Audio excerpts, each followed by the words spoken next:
7 verse 10. Ingon ang pulong sa Dios, bisan pag isalikway ako sa akong amahan ug ginahan at timanon ako sa Ginoo. Amen. Bisan pag isalikway ako sa akong amahan ug ginahan at timanon ako sa Ginoo. Being confident sa pag-atiman sa Dios. Being confident sa pag-atiman sa Diyos. Ingon si David, "Thou, my father and mother, forsake me. The Lord will receive me. The Lord will receive me." Nasulat ni David ang Psalms 27 sa panahon nga daghan siya mga kaaway o mga gikahadlukan, mga rejection sa iyang kinabuhi. Ang iyang kinabuhi puno sa pagsulay gikan sa mga pagdumot. Ilabi na gid ni Saul. Diba? Nasayod ka nga si David before pa siya na imong king, niabot gyud sa process sa iyahang kinabuhi na gilakag siya ni Saul pag gipangita aron patyon, aron tugison, aron dili matuman ang kabubuton sa Dios sa kinabuhi nga siya ang mapuli kang Saul.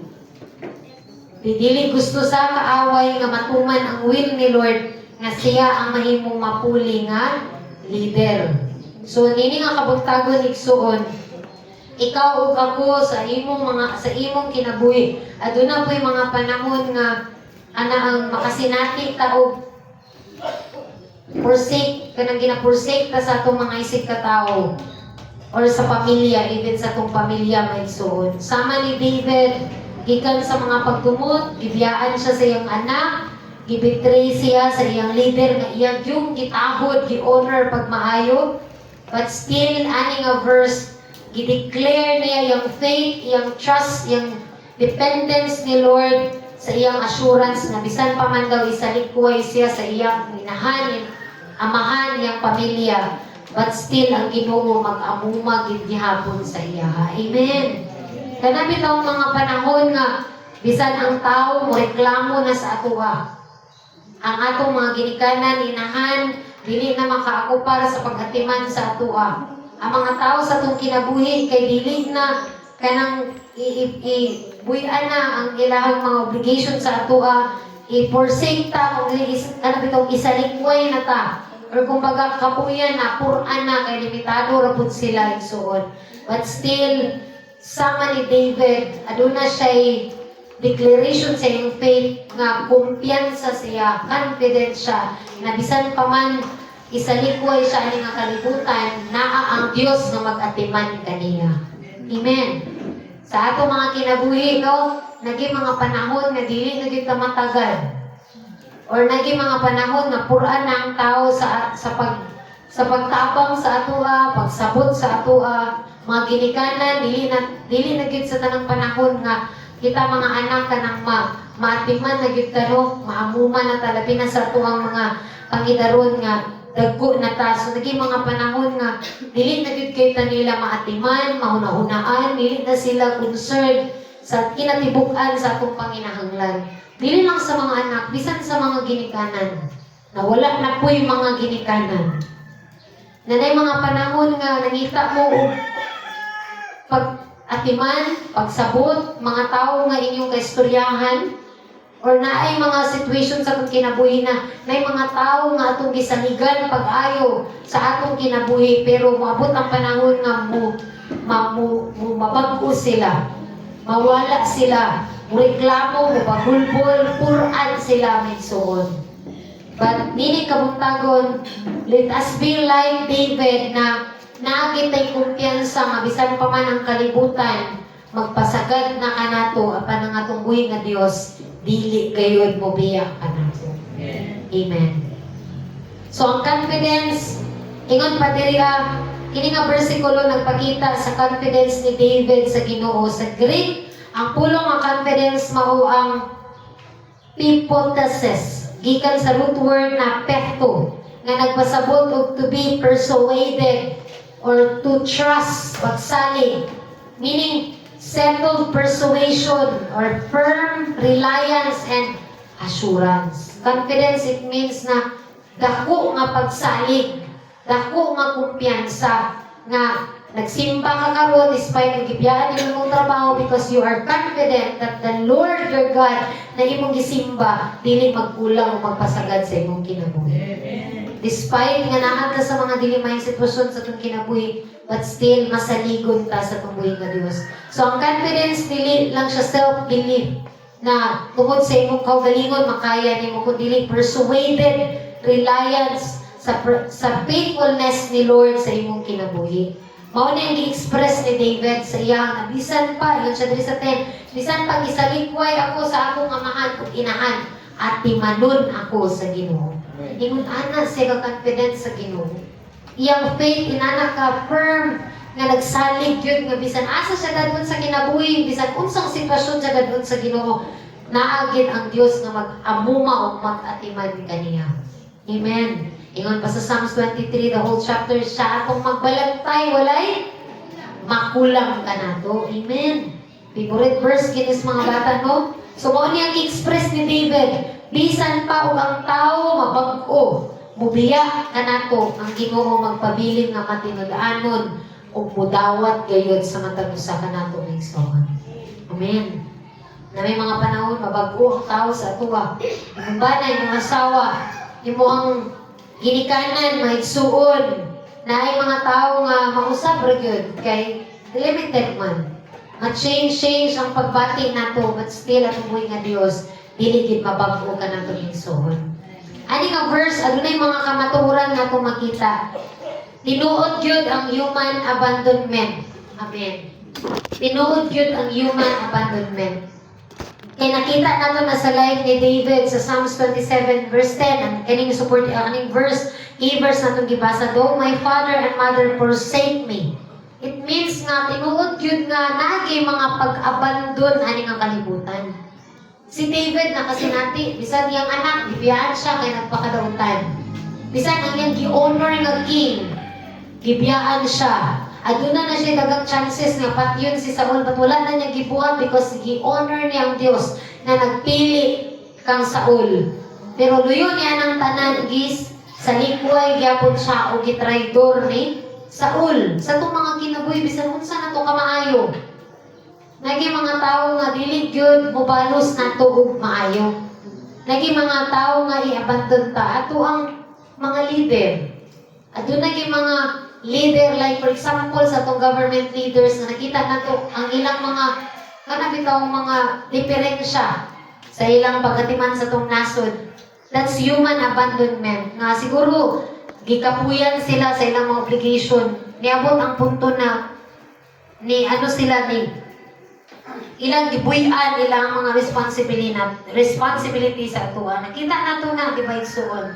Dili may una niya itong nasod kung aduna pa yung mga kanaang adunay faithfulness sa responsibility sa atong mga leaders. But bisan pa man nga nakita nato na sa liga nato ang Ginoo kay dili man siya mobiya kanato igsuon.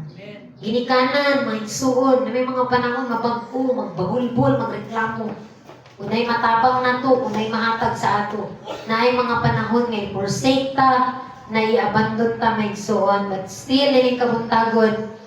Bisan pa sa pinakaduol nato, ginikanan, igala, pamilya man, pwede gid kinamobiya nato. Ato ginang i-accept na ani nga kalibutan, tinuod yun or realidad yun ang abandonment maigsuon. Dili gyud ta makaingon nga bisag dugay na kaimo nga nagminyo. Makaingon ka nga wala gyud abandonment nga mahitabo, bisag dugay na kay ka nagpakamaayo sa imong ginikanan or responsible ka nga leader sa trabahoan or dapit, but diha kita mo ato gidawaton ang realidad nga nagyoy abandonment ani nga kalibutan so that even David nakasinati gid siya. But ang reality sa kinabuhi mao nga dili man magpabilin ang tanan kanato, but ang Dios magpabilin yung matinud-anon sa atong mga kinabuhi. Again, atong i-remind atong kaugalingon, realidad yun ang human abandonment. But still, natay Ginoo nga nagsaad na to nga dili kita niya pagabiyaan. Ikaduha nga igsuon, dili ta magdugay no kay init. Divine acceptance is greater. Amen. Divine, matag divine, iyan na sa Dios. Dili nabuhat sa tao. Ingon siya sa Isaiah 49:15, though she may forget, I will not forget you. Amen. Ang Diyos na nagsaad, divine acceptance is greater. Ang Diyos sa atong kinabuhi, igsuon, Diyos na nagya sa langit ug sa yuta, nagsaad, ingon siya, biyaan man mo niya, kalimtan man mo niya, pero ako dili gyud malimot kaninyo. Amen. Pagkanindot kisa nagingon ani, dili tao kun dili ang Dios. Isaiah 49:15 ingon siya, kalimtan man mo niya, kalimtan man mo tao, but I will not forget you. Amen. Mao na itong inumduman kanunay igsuon, bisan unsa man ang sitwasyon sa itong kinabuhi karon, nagsaad ang Dios na dili gid ta niya kalimtan. Hebrews 13:5, the common verse, saad sa Dios, never will I leave you, never will I forsake you. Amen. Dili gid ta kamo biyaan ni isalikway o kalimtan. Amen. Ang Ginoo dili gid mo biya, gid siya kaako may igsuon. Kung gibiyaan pa ta sa Dios, wala na kabalikin niya, no? Sa iyang pagpadala sa iyang bugtong anak nga si Jesus Christ, wala nang tanan niya gihimo kung gikalimtan pa ta sa Dios. Ingon palagi nga sa atong Passion of Christ na kung buot lang anak na siya sa labing halangdon nga Dios, nganong mag-antos pa man siya para nimo para nako nga makasasala. Nga naa na sa iyang tanan, the darling of heaven, siya na ang Dios, iya tanan. Kasi mawala niya kung wala ta. Pero tungod kinahigugma siya nato, dili siya gusto nga kalimtan ta because importante ta niya igsuon. Ibalikan kita niya. Ipadala niya si Jesus para nimo o para nako igsuon. Giantos niya ang kasakitan, giantos niya ang sala, bisan pa man sa kamatayon because He loves us and wala siya malimot kanato igsuon. Inana ta ka importante sa mata sa Ginoo. Amen. Kung makasin natin matag rejection, di man ta pautangon, dili man ta pahulamon, dili man ta tabangan, dili man ta timanon, dili man ta dawaton sa atong pagkakita, but ang atong buhi nga Dios kanunay gid mo dawat mo ila kanako. Ani nga kalibutan, tamayon man ta, i-reject man ta because of our faith, but still ang Dios nagsaad na dili gid ta niya isalikway. Kung makasin natin taong rejection, remind yourself, ang Ginoo mao ang atong dalampanan kung magpabilin siyang matinud-anon igsuon. Last nga kamatuoran na kung makita ani number 3 is ang faith ni David. He is confident in God's care. Amen. Na bisan pa man sa tanan, kumpiyansa kay si David na timanon gid siya sa Dios. In sa 2 Corinthians 3:4, such confidence we have through Christ before God. Amen. Dili tungod sa atong pagkamaayong laki, katungod sa atong matinud-anon nga Dios. Makasalig ta nga na kaniya.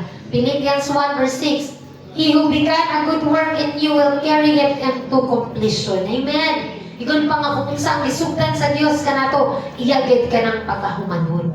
Whatever nga iyang gisugdan sa itong kinabuhi, humanon gid na sa Ginoo. Dili siya mingon nga, ay napakyas magka how many times na, dili na ko padayon mahigugma nimo. Dili na ko padayon mamuhat sa imong kabaguhan. Dili na ko padayon mamuhat para sa imong kaayuhan o panalangin. But ang Dios nagsaad, tanan ngayang pagasugdan, mapakyas man ta, matumba man ta, humanon gid na niya igsuon sa mundo. Amen. Sa gingon niya in John 10:10, ni ani ako aron kamo makabaton sa kinabuhi madagayaon. And kana nga kinabuhi sun kung wala ka na nato fully na experience, humanon gid na nga saad sa Dios ug tumanon gid na niya sa tagsa-tagsa kanato. Amen. Ang pinitosis nga confidence mao ang assurance ng Ginoo magdawat ug mag-atiman. Mudawat ug moatiman. Dili arrogance, kundi settled persuasion nga ang Ginoo faithful sa atong kinabuhi. Dili siya mandiri nato. Siya lang ang Dios na dili mandiri nato, dili magulog-ulog, dili musaway nato, mo-condemn nato. Siya rin ang Dios na dili mamakak sa matag usa ka nato. Dili gid siya magsaad pagkahuman dili niya tumanon igsoon. Tanan nga gisaad sa Dios sa iyang pulong para nimo para nako, tumanon ug tumanon gid na sa Ginoo. Amen. Lahi ang atong Ginoo. Lahi siya sa tao. Dili siya sama sa tao igsoon. Sa ato pang na-share kaniadto no, Gibuhat na niya tungod kay dili siya tao. Dios siya. Ginoo siya igsuon. Ang atong identity ug security dili lang sa tao kundi dili sa Ginoo. Mao ni ang nakalami sa tao nga nay Ginoo. Amen. Kay kung ang tao mo sa likway na nato, naa pagyapon tay Ginoo. Amen. Napagyapon ang Ginoo. Ang atong seguridad wala sa tao. Bisan palagi og mawala kas trabaho, mawad-an kas tanan. Basta naa lang ang Ginoo sa imong kinabuhi. Buhi gid kag madaugon igsoon. Amen. Luwas gid ka og siguro gid ka kanunay. Amen.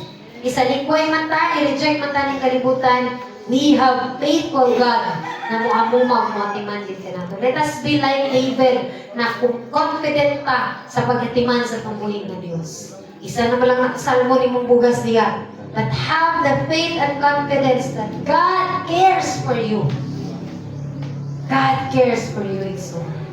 Ningon galing siya ni Bagat, atiman galing ako ng mga buwang tanong na pwede ugma mamatay na ikaw papakahang labaw pakagbili ni ining mga tanong. Amen! Labaw patagbili. Sabi sa nang sangbutang ni nga kalibutan, Igsoon. Kung atong i-differentiate or i-comparison, Igsoon, human care is limited, but God's care is unlimited. Human care, pwede mo biya, but God's care, dili gyud mo biya. In human care, ang gugma sa Dios, ang sa tao, conditional. Igugmaon lang tag maayo ta or nay atuang na hatag. But pag wala na, mabag-o na dahil sa atua. But si Lord, iyahang care ka na to is unconditional, my son. Maayo man ka, utan man ka karon, utan man ka uma, napakyas man ka, magpabiling yung maayo ang Ginoo because dilit man siya maayo. Tungod kay maayo ka, sadyang maayo siya. Bisan dilit ta maayo niya igsoon. Bisan pagdautan ka, di na matarog ang kamatuoran kung kinsa siya sa atong kinabuhi igsoon. And we are blessed ngayon na natong Dios. Amen. Kasi nakasinati sa kamaayo sa Dios bisan sa kong pagkadautan. Ako lang. Amen. Na makarealize tanong nga bisan pa sa kong kapakyasan, anong maayo gyapon ang Ginoo na buhi gyapon ta nakakaon, nakatrabaho na gyapon ta ni tanan because maayo siya nga Dios. Dili tungod kay maayo ta, patungod kay maayo siya. Ingon ana siya mong ginahiyas niya igsoon. In human care, temporary lang, but in God's care, eternal, my son. Naman ta sa mabot ta sa kamatayon hangtod sa atong pagkawala aning kalibutan, eternal ang pagatiman sa Dios sa atong mga kinabuhi. Amen. As I end, no? Let us be like David, be confident of God's care sa imong kinabuhi. I-reject man kanyang kalibutan na, mausap, magkulang man imong mamagpapa, may igsuon, imong mga ginikanin imong ba na asawa na may limitasyon, kakulangon, or bisan kinsa man sa atong mga kinabuhi, sa atong komunidad igsuon, magkulang man ang tanan, but still atong Ginoo, dili gyud magkulang tanan po. Ato ang leader, atong president, mapakyas man siya, magbinuang man siya, or magkulang man siya sa pag-atiman nato, isip mga katauhan, ngayon gisaaran ngayang atiman nun igsoon. But be reminded na ang atong buhay nga Diyos, dili gyud magpasagad sa matag usahan nato. Napatay Ginoo, amen. Wala meron tao, wala na gyud na anak ko. Wala na gyud ko. At dinig kabuntagon, remind yourself na apa kay Ginoo. Amen. Naapa si Lord nimo. As I end, my soul, ng Psalms 27:10, naging ko nagatudlo na confidence in God's care is unshakable, mga igsoon. Dili kita makamahay sa mga isig katao because nasayod man ta na limited lang atong ginikanan, mga tao, kapari sa kinabuhi. Limited lang gid sila. But natay Ginoo nga unlimited igsoon. Bisan pa ang tao, mubiya na to ang Ginoo magpabiling faithful. Mudawat ka na to bisan kinsa ka igsoon. Apan dili lang ka na, ang Biblia naghahatag pagirog assurance nga bisan unfaithful ang tao, ang Dios magpabilin nga matinud-anon sa iyang saad. Ngari ka na to. Ang mga saad sa Diyos in 2 Timothy 2:13, if we are faithless, He remains faithful, for He cannot disown Himself. Amen. Bisan mawala na tag faith. Bisan mawala na tag paglaom. But magpabiling faithful ang atong Diyos because di niya kaya limdan niyang kaugalingon nga nahigugma siya diyan nimo ug kanimo. May tani mga panahon nga naay balatian. Moingon gigus Ginoo ani nga verse 2 Timothy. If I am faithless, Lord, you remain faithful because you cannot deny yourself nga nahigugma ka kanako. Lord, nasakit ko Ginoo. I know that you will never forsake me because dili gid ka mamakak, Lord. Dili gid nimo kaya limbungan imong kaugalingon Ginoo nga nahigugma ka kanako. Dili gid ko nimo kaya tison, Father God. Sa mga panahon bitaw sa Pastor Isay sige gingon tabahangi ko siya kanang sunod-sunod na kinang problema gikan sa iyang atis kang jungjong hangtod na lang pud kang nining tag 100 ang ilang bayronon dili sayon. Matay kasi keep trusting God because dili gid ta kaya tiison sa Ginoo. Moro gid na akong kanunay giyuptan sa akong kinabuhi na Lord bisan pa man sa mga balatian nga moabot pa sa unahan pagsulay nga moabot pa sa unahan Lord kabalo gid ko Ginoo na faithful ka sa imong pulong na dili gid ka kaya ma-deny sa imong kaugalingon. You cannot disown yourself o God nga nahigugma gid ka kanamo ug dili gid nimo kaya tison. Kung kaya patanitiso, nasa panirihatag si Jesus. Di ba? Anong kaya man niya tiisun si Jesus? Gitiis niya si Jesus, pero kita wala niya tiisa. Niabot sa point sa life ni Jesus, ingon siyang amahan. Kumahimo, ilikay lang ang kupa. Kaya nakita sa God the Father ang weakness ni Jesus. Nakita niya ang kasakitan nga pwede ako bangon, but ningon ba siya, sige na, di ka na ako kaya tiison. Mas di kaya pa na ako silang tiison kaysa nimo, but dili mo na ang gibuhat sa Dios. He strengthened Jesus. He strengthened niya si Jesus because dili niya kaya tiison ang ikaw ug ako nga naa karon igsoon. Tinana kalami atong buhi nga Dios. Makaingon taw sahay nga Lord, gipasagdan naman tingali ko nimo because na sa kadaghan sa akong sala. Gipasagdan na tingali ko nimo Lord kay lisod kay ko Ginoo. Naami sa nagsunod-sunod nga problema. But remind yourself, igsuon, 2,000 years ago, wala gid ka gitiis sa Ginoo. Kaya niya gibaylo si Jesus para nimo. Kani pa ba kahaang mo abot nga mga pagsulay sa tong kinabuhi? Kawadon, balatian, utang, relasyon, kagubot, kaguliyang sa tong kinabuhi. Kaya niya tiison. Ingon pang kanta ganiya, Dios ka sa tanan. Walay dili nimo mahimo. Amen. Ngan pa na ako ni Jongjong, sagdi lang Jong. Kay bisan unsa pa man ang pagsulay sa tong kinabuhi, dili kita kaya tiison sa Ginoo. Dili kita kaya tiison sa Ginoo. Dili gid gusto sa Ginoo na magpabilin ta na hopeless ani nga kinabuhi. Nagipaglaom ta sa Ginoo. Amen. Ingon sa 2 Timothy 2:13, take note igsuon sa mga trials nga moabot sa imong kinabuhi. I-hope ni in 2 Timothy 2 verse 3, if we are faithless, He remains faithful, for He cannot disown Himself. Dili niya kaya limtan niya kung bahala ka diya, magbadlungon ka nga tao. Kapila ta nang kagibadlong, sige ka pong kagbalik-balik sa sugal, sige ka pong kagbalik-balik sa bisyo, gahi ka pong kagulo. Ingon ang pulong sa Dios. Ingon ang Dios, I cannot deny myself na nahigugma jud ko nimo. Nahigugma gid ko nimo, Angel. Nahigugma jud ko nimo, Chong. Nahigugma gid kay siya sa matag usa ka nato. Amen. Hallelujah. Kapakpakan ang kaayo sa tuig ng Dios. Inulangan kami at tuig ng Dios. Romans 3:3-4 yun siya. What if some were unfaithful?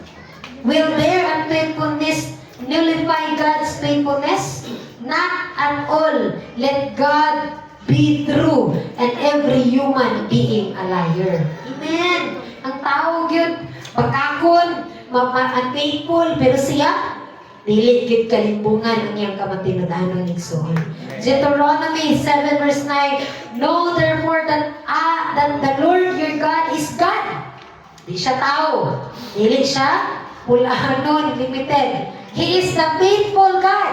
Amen. Dili siya unfaithful na palamig-lamihon ka, sa aran ka, i-flattered ka, pagka humandi ay kaibiyaan na kag pasakitan na ka. Keeping His covenant of all love to 1,000s of generations, my soul. Kung kinsa siya nga faithful na Dios sa kinabuhi ni Abraham, ni Jacob, ni Isaac, siya usab gihapon ang Dios who is keeping His covenant of you and of your 1,000s generation, my soul. Amen. Sa imo mga umaabot na generation, magpabilin din siyang matinudanon. Usay bitaw makaingon ka nga, Lord, kung ubalik na ka, then Lord, si Kia, gamay pa kaayo. Si Kuan, imong apo, imong anak karon, gamay pa kayo. What if ubalik na ka, wala na mi, Lord. Kani ang apulong makaingon ko, in Deuteronomy 7 verse 9, ingon siya, faithful siya in all our generations. Ang atong faithfulness karon igsuon mamunga na para sa kaayuhan sa atong generations. And igsuon, God is faithful, nga nagingon, know therefore that the Lord your God is God. He is the faithful God, keeping His covenant of love to 1,000s generations. The Lord, kung faithful ka sa kong kinabuhi, kung wala may aning kalibutan na, katong among mga apo, mga anak, makasalit ni nga magmatinud-anon din ka sa ilang kapanahunan ni Amen. Yung ana-ana, tubuhin na Diyos. Therefore, our confident hypothesis rests not on human faithfulness, but on God's unchanging faithfulness, my soul. Na-bless kayo kay bisan sa kishare ni Melody sa youth kanina is about do not trust human, trust the Lord. Dili na to saligan, ibutang atong pagsalig sa tao, ibutang nato atong pagsalig diya sa atong buhi nga Dios. Para dili na ma-disappoint. Amen. Because the Lord will never disappoint us. So, kaya kung siya sa Psalms, those who trust in the Lord will never be disappointed. Dili jud siya ma-akyas. Ingon siya sa Psalms 27, niyon siya tanan nga mosalig sa Ginoo, sama siya sa Psalms 25. Sama siya sa bukid sa Sion nga dili gayon matumpag. Amen. Kasaligan atong buhi nga Dios. Amen. Kaysa ingon, dili ta ma-disappoint may suon. Di nato ibutang atong pagsalig sa ginikanan nato, sa atong may suon. Di nato ibutang atong pagsalig fully sa atong kinabuhi, sa atong mga silingan, sa atong leader. Ibutang nato ang atong pagsalig, i-place nato diha sa atong buhi nga Dios. Kasi ingon dili ta ma-disappoint. Because this world is full of disappointment. Kay limited raman. Atong leader, bisan pag unsa na siya ka sa iyang posisyon, atong president, mapakyas gid na siya. Ama natin butang atong pagsalig sa Dios. Atong ginikanan, maubsan maging naggugma, pailog, musinghag gid na, bisan pag puutan kay kang anak. Waabot kay panahon nga mapulan gid na kay limited raman. Amen. Imong bana, imong asawa, imong boss, imong kinsa man na dira, mausab ra ginay. So, but this morning, kini nga pulong reminds us na ibutang nato atong hingpit na pagsalig sa atong buhi nga Dios. Nasa ingon, dili ta ma-disappoint, kung makasalig ta nga dili kita niya biyaan. Ingon si David, biyaan man ko sa kong mama o sa kong papa, at imanon ko sa Ginoo. Amen. Ingon ana siya ka, confident sa pag-declare sa iyang pagtuo sa Dios. What if di siya atimanon? Pero confident siya nga i-declare niya, yun siya, bisan pag isalikway ako sa akong amahan o tinahan, yaman yung isulti at tubangan sa mga kaaway, at imanon ako sa Ginoo. Ingon na ang tatong faith sa atong buhi nga Dios may soul. Kung ang tao mo biya o may mga faithful, ang Ginoo magpabilin na faithful, confident in His care sa matag usa ka nato. But this is a matter of our faith, my soul. Bisan pag faithful si Lord, kung dili nimo i-declare mong faith that He will kanang atiman sa imuha, dili gid gihapon na may tabo sa imong kinabuhi. Amen. Walay lain makapahimot sa Ginoo, gawas lang gayon sa pagtuo. And let us be faithful or kanabang matinuuhon sa saad sa Dios na iyagid kitang pag-aatiman ng igsoon. Amen. Atong pagpakan ang kaayo sa atong buhi ng Dios. Hallelujah, ang tabong-tabong. Before ta mag-ato sa atong Lord's Supper, magampot ta